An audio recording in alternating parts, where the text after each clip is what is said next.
की प्लानिंग ऐसी है कि अब तो भाई मेरी भी लुप लुप हो रही है। ईरान इंटरनेट पर कंट्रोल करने की तैयारी कर रहा है। स्ट्रेट ऑफ हॉर्मूज के समुद्र के अंदर तह में और पर्शियन गल्फ में जो वायर बिछी है इंटरनेट की, जिसके जरिए गूगल, मेटा यानी फेसबुक, माइक्रोसॉफ्ट, दुनिया की तमाम टॉप की कंपनियां जिन वायर के जरिए पूरी दुनिया में फैली हुई हैं, यानी सीधा सीधा इंटरनेट, उस पर कंट्रोल करने की तैयारी में है लाला। हालांकि मैं चाहता हूं ईरान ऐसा न करे, यूट्यूब बंद हो जाएगा।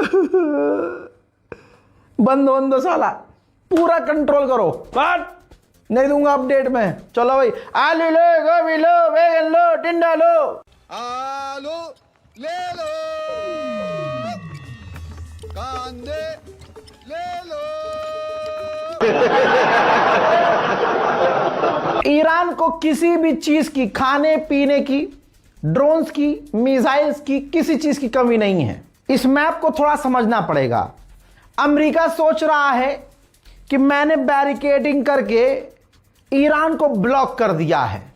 किसी के दिमाग में गलतफहमी हो कि ईरान को नुकसान हो रहा है, तो आओ मैं बताता हूं कि नुकसान किसका हो रहा है। ये मैप देखिए, ये हम जहां एरो चला रहे हैं, ये समुद्र है। कौन सा? कैस्पियन सी। ये कैस्पियन सी है। रूल ये है कि कजाकिस्तान, रशिया और ईरान की फौज, तुर्कमेनिस्तान की फौज बस यहां हो सकती है। अमेरिका किसी भी हालत में यहां नहीं हो सकता। दुनिया का कोई और देश यहां नहीं हो सकता।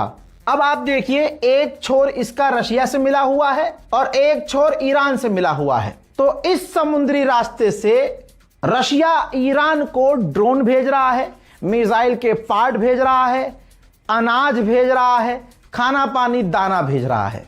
तो यानी किसी भी तरह से अमेरिका ने जो ब्लॉकेज किया है, ईरान को उससे नुकसान नहीं हो रहा है। उधर बहरीन के बारे में सबसे पहले आपको मैंने ही बताया था कि बहरीन इस पूरी दुनिया में वाहिद एक ऐसा देश है जो सरकारी लेवल पर, नेशनल लेवल पर शिया सुन्नी कर रहा है। बौखलाहट है।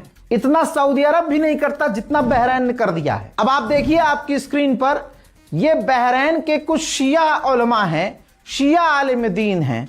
एक दो नहीं, कम से कम 85 हैं। चुन चुन कर उनको गिरफ्तार किया गया है, जेल में डाला गया है। कईयों पर जो है केस दर्ज किया गया है बहरीन के अंदर। कईयों की नागरिकता ही छीन ली गई है। अब बताइए, उसी देश के ये मौलवी हैं और वहीं से इनको गिरफ्तार किया और उनकी नागरिकता छीन ली। क्यों? क्योंकि ये शिया है। क्यों? क्योंकि ये ईरान को सपोर्ट करते हैं। अरे भाई, बात यहां तो ईरान की थी नहीं। बात यह थी कि ईरान चाहे शिया हो चाहे सुन्नी हो, लड़ वो शैतान से रहा था। तो दुनिया के दूसरे लोग भी ईरान का साथ दे रहे थे। लेकिन ये कैसे मुसलमान हैं?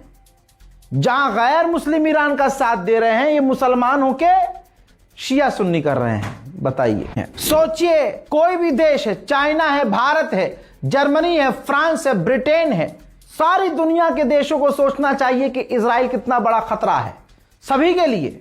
ऐसा नहीं है इजराइल हमारा दोस्त है। उसको आप जरा जाइए, जिनको अगर कोई गलतफहमी है वो इजराइल में जाए और एक मंदिर ढूंढ कर बताए और इजराइल में जाकर पूजा अर्चना करके दिखाए। भाई, मूर्ति पूजन को वो गलत और गंदा मानते हैं।